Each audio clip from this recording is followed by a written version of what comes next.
आज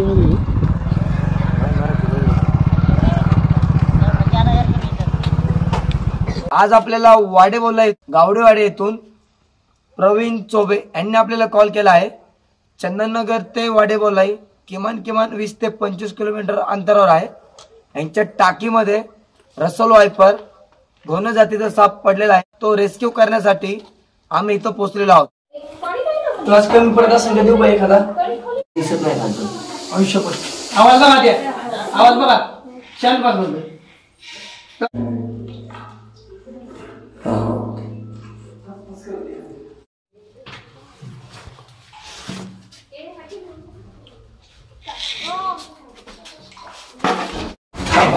इकडे थांबा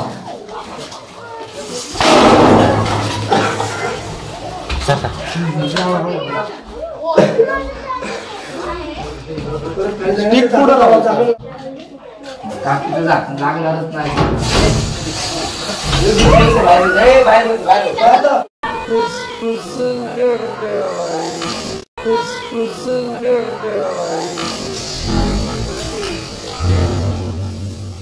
गेला गेला परत हाय हाय हाय हाय हाय तुम्ही फ्लॅश मारा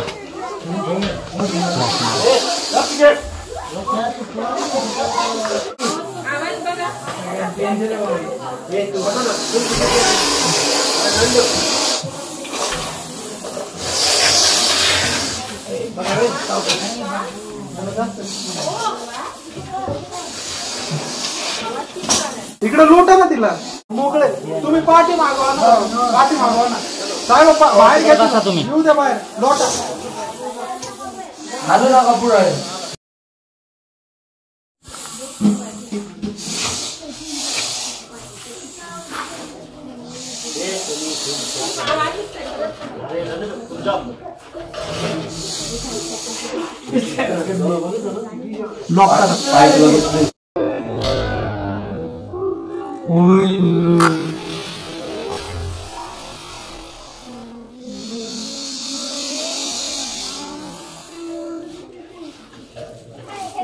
पापाच्या खालून निघाल थोडी पुढे सोडून गेले का परत रिवर्स मारला रिवर्स माहिती मग ट्रिक आहे पाय वरचं झाकण जर उघडा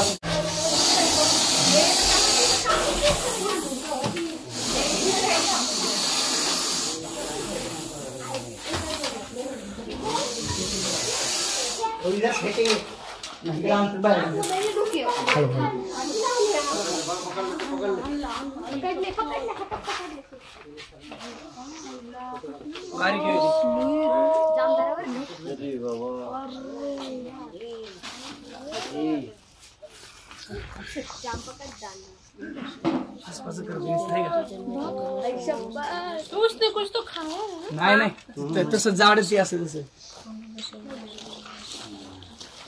बिलकुल हालू नका तुम्ही लांब थांबा बाकीच्यांनी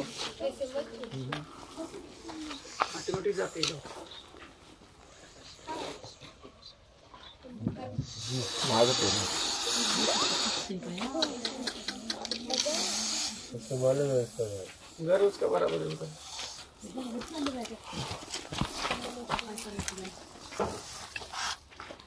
जाऊ दे पूर्ण दे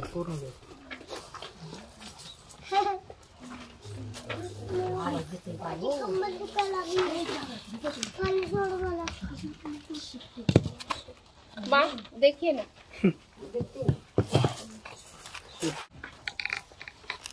तो बांबू काढा आवाज देतोय बाय 4 किलो असेल 4-5 किलो तरी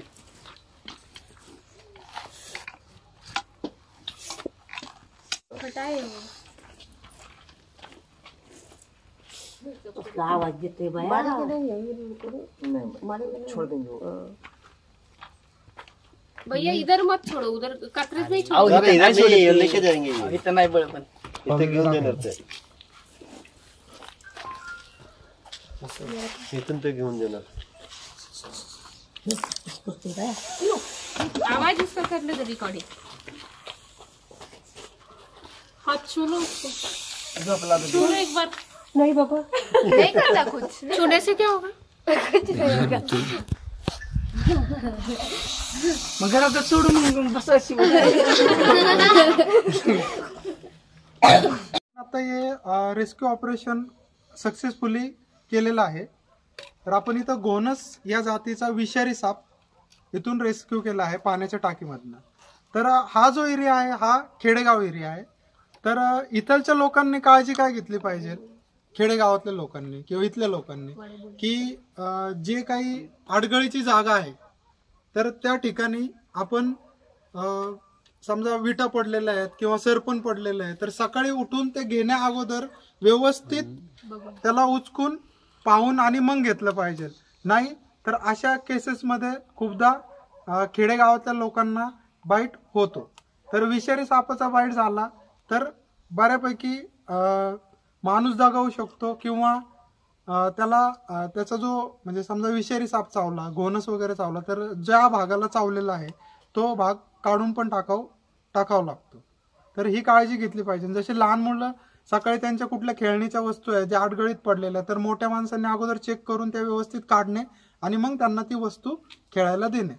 सकाळी उठल्यानंतर सुद्धा हे सगळा मोकळा एरिया आहे तर इकडं हिवाळ्याच्या दिवसात घोणस या प्रकारचा साप जास्त सापडला जातो. तर या गोष्टींची काळजी आपण घेतली पाहिजे.